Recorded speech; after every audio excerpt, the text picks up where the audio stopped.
Greetings duelists and welcome to another video. So DUNE format is pretty much beginning. We are going to have a lot of strategies, basically like roaming in the game, but we haven't covered about everything that has happened as of yet. There are still a few strategies to cover. There's still a lot of combos and a lot of areas with different strategies that you need to look out for, and one of them is Tearlaments.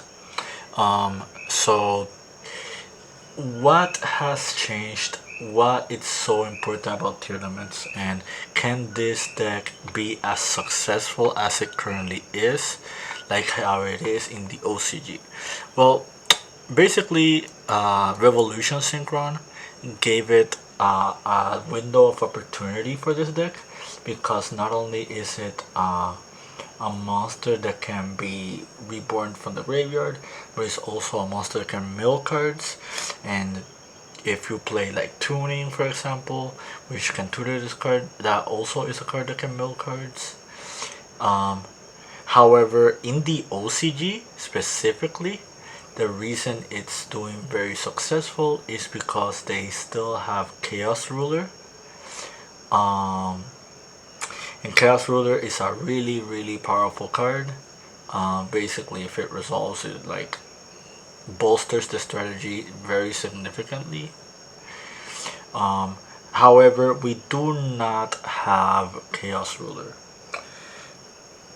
However, that's not the end of the world. There's still a lot of things you can do with Revolution Synchron. I'm going to show you a few combos and a few strategies involving a few specific monsters. But yeah, I guess the first thing we should cover is like, what are people doing with this strategy now?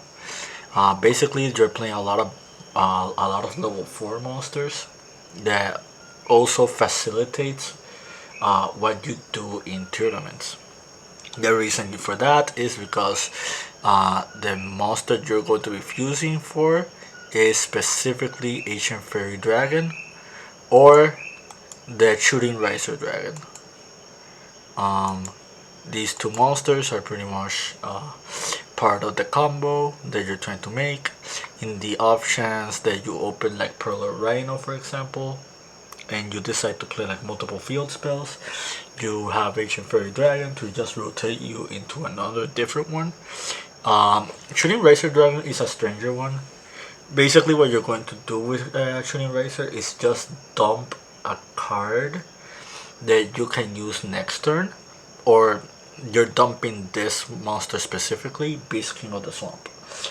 For those who don't know, Beast King of the Swamp is basically like a fusion substitute monster, like the original King of the Swamp. However, this one does not add you polymerization, which in hindsight kind of sounds like it's worse. But the main reason you're playing this is because it's level 4. Since it's level 4 monster, it means that with Revolution Synchron, you're allowed to make like these two monsters that are right here. So what other level 4 monsters can we play? I'm specifically playing Blackwing Sephiroth the Elite, and I'm not playing just one copy of it, I'm playing 3 of it. What makes Blackwing Sephiroth the Elite very important?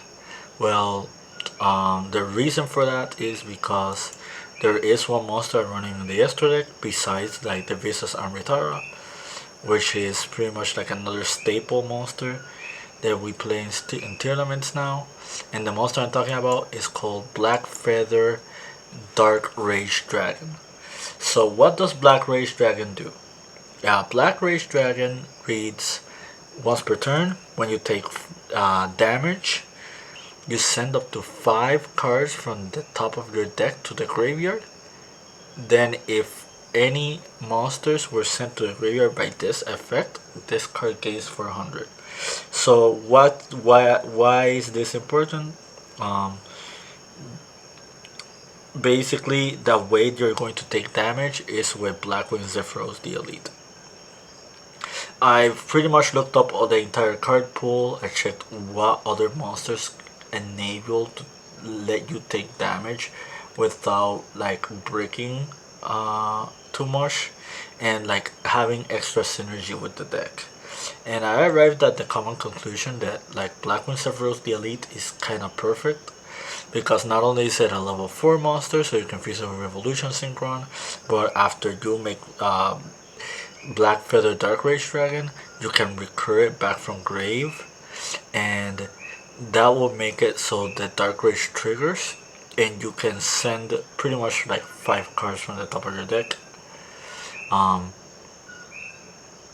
This strategy is not effective as if it were with Chaos Ruler. However, it is one of the closest things we've gotten that can help facilitate this strategy a lot better.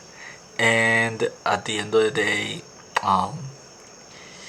it is a monster that synergizes with Sephiroth the Elite, which pretty much synergizes with Revolution Synchron. Obviously, Visuals Unretarded needs no introduction.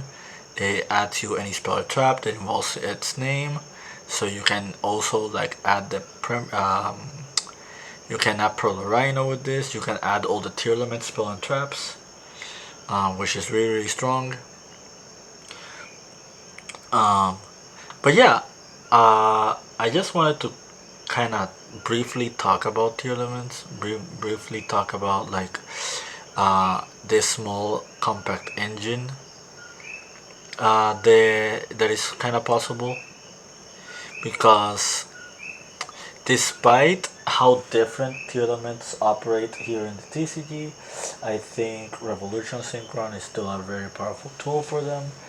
I think the deck will see a lot more success sooner than later, especially if Castillos end up getting hit on the next Forbidden and Limited list.